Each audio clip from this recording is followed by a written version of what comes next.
My apologies for being so absent lately. Work has had me on the road, out of state. It is what it is. And I'd rather be here doing this than out there doing that. So I want to thank you for all your messages of concern here in the comment section and also over on Twitter. And there's one particular lady out there that I would like to thank for her words of, let's say, inspiration. Now, as the late, great Chris Cuomo would say, let's get after it. No, don't get it twisted. He's not dead. He's just dead to me. All right, let's go. Here's something I found interesting out of PJ Media. A group called Parents Defending Education has released a scathing report called, quote, Little Red Classrooms, China's Infiltration of America's K-12 Schools, which details how China is funding various schools in the United States, many of them near military bases, because of course they are. The report claims China has funded $17,967,565.12 to 134 schools, located in 34 states and D.C. from 2009 to 2023. Some of the contracts have expired, but CCP cash still flows to the following school districts. Topping this list is probably the most obvious: Seattle Public Schools in Washington. Highland Park Independent School District comes in at second. They're out of Texas. Not so independent, now are they? Coming in at number 3 is Tulsa Public Schools of Oklahoma. And then there's Cloverport Independent School District of Kentucky, Minnetonka Public Schools of Minnesota, St. Cloud Area School District, again of Minnesota, and Sisters School District in Oregon. The report outlines how the money comes through Confucius institutions and its elementary through high school program called, quote, Confucius Classrooms, unquote. This from the report. According to a National Association of Scholars report, Confucius Institutes and its K-12 programming called Confucius Classrooms are, quote, centers that teach Chinese language and culture, unquote. Confucius programming creates a partnership between K-12 schools, universities, and nonprofits, and a Chinese government entity. This report also details some very, let's say, disturbing facts. Number 1, the CCP has ties to schools near 20 military bases. 3 of our nation's top science and technology high schools have ties to CCP-related programs. And finally, Thomas Jefferson High School in Falls Church, Virginia, took in roughly $1 million in a decade. This report also pays special attention to the Chinese Belt and Road Initiative. Quote, the United States is not officially part of China's Belt and Road Initiative, a global investment campaign launched in 2013 that seeks to advance the Chinese Communist Party's policy infrastructure, technology, and education initiatives. However, because there's always a however these days, isn't there? Confucius Institutes, Confucius Classrooms, and other Chinese government-backed programs in the United States support Belt and Road initiatives. A 2017 Hanbin report stated that the, quote, Confucius Institutes have become a vital force for international cooperation under the Belt and Road Initiative. In a Chinese state media article from 2016, the Chinese Communist Party lauded Confucius Institutes and Confucius Classrooms for promoting its Belt and Road Initiative. Now's probably a good time for a little reminder of who all was involved with BRE, or Belt and Road Initiative. In his book Red-Handed, How American Elites Get Rich Helping China Win, author Peter Schweitzer detailed how Hunter Biden helped the CCP spread BRE, or Belt and Road Initiative, throughout the entire world. One might wonder how many of these schools are teaching CRT, or how many have Drag Queen Story Hour. More importantly, what is being done to stop this invasion of our nation's schools? Well, apparently, Representative Mike Waltz out of Florida wants answers. Quote, not only is the CCP trying to promote their propaganda through education programs, but are using Chinese shell companies to outright buy American private schools around the country, Waltz stated to the Daily Mail. Senator Roger Marshall of Kansas is calling for action. He introduced a bill that would ban federal agencies from funding research in China or any entity owned by the Chinese. Quote, from buying our farmland to setting up CCP police stations here on U.S. soil, stealing our intellectual properties, spying on our military bases, and now buying their way into our children's K-12 schools. It is past time for this administration to wake up and realize what we are up against, unquote. Mr. Marshall replied to the Daily Mail. You know, pushing China out of our farmland, out of our skies, and now out of our schools will prove to be fairly difficult considering the current occupant of the White House has been, frankly, Chinese President Xi's little bitch. And to be fair, at least the way I understand it, he's pretty much anyone's bitch who pays and has been for damn near a decade. Now, staying on that note, this comes from the American Thinker. As the multi-year federal government cover-up of Biden family grifting collapses, the Democrats, driven mad by their self-induced psychosis of Trump derangement syndrome, abandon all rationality and common sense to double down on their political prosecution of Donald John Trump.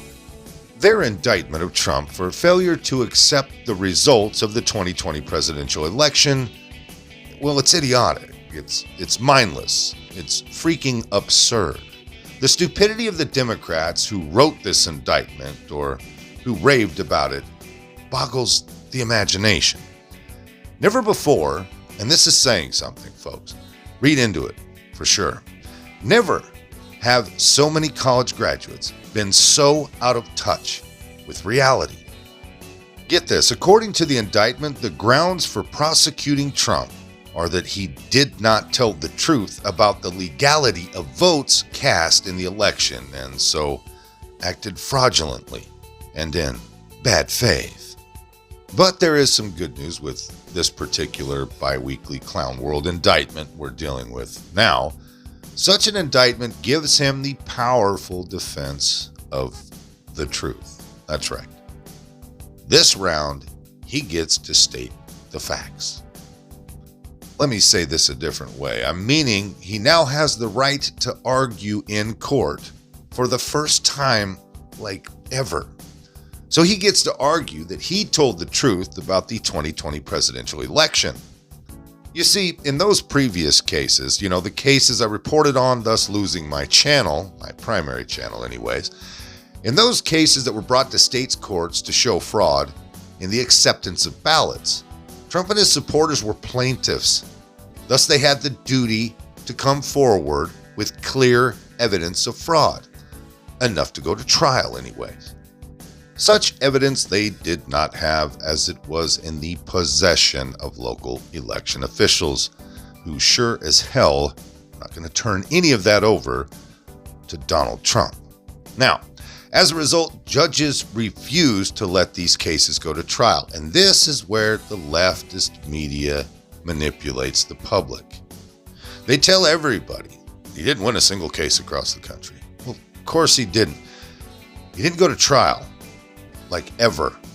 It was a nice little staged loophole along with the rest of the COVID nonsense that the state's attorney general would mandate that none of this stuff was given to the public or given to anybody, any crackpot that was questioning an election, let it be Trump or anybody else. And the judges sat there and threw the cases out.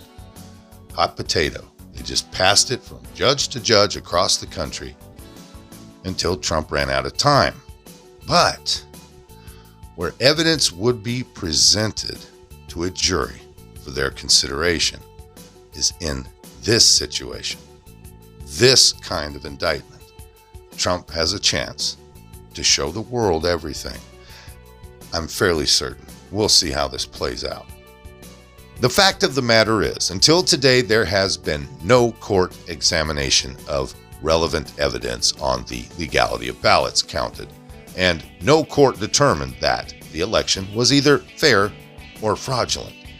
That's the facts.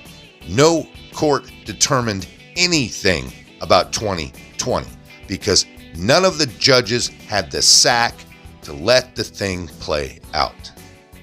But you see, now, Trump is the defendant, and in order to prove that he was a liar, the Department of Justice has the duty to prove beyond a reasonable doubt that the election was fair. As the defendant in a criminal case, Trump is presumed innocent and has the right to introduce evidence contradicting the government's accusations that he was a liar. So, the indictment against Trump thus allows him to put on the stand local election officials to testify under oath whether each vote counted under their supervision was cast by a living American citizen registered to vote and legally entitled to the privilege of voting. If those witnesses can't prove the validity of votes for Joseph R. Biden, then Trump will vindicate his assertion about the unfairness of the presidential election. Not a real smart move if the Donald decides to take full advantage of his position here.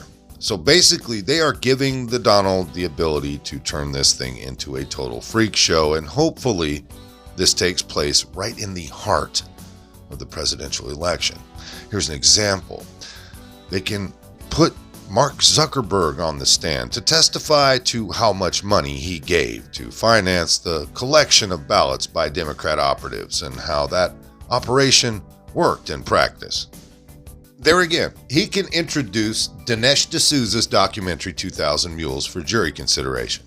He can make a national spectacle of Democrats scheming and manipulation of ballots cast.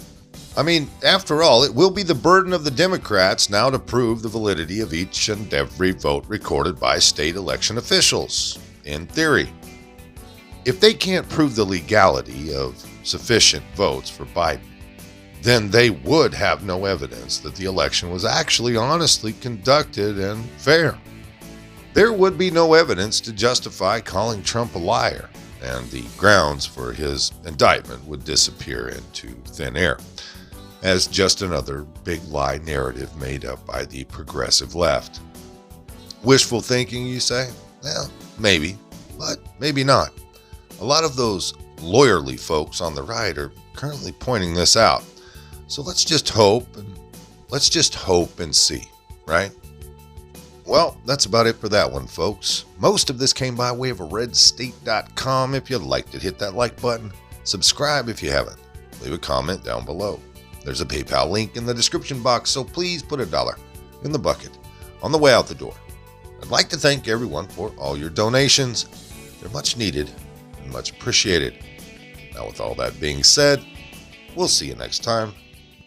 Come on, move. Move. Easy, easy.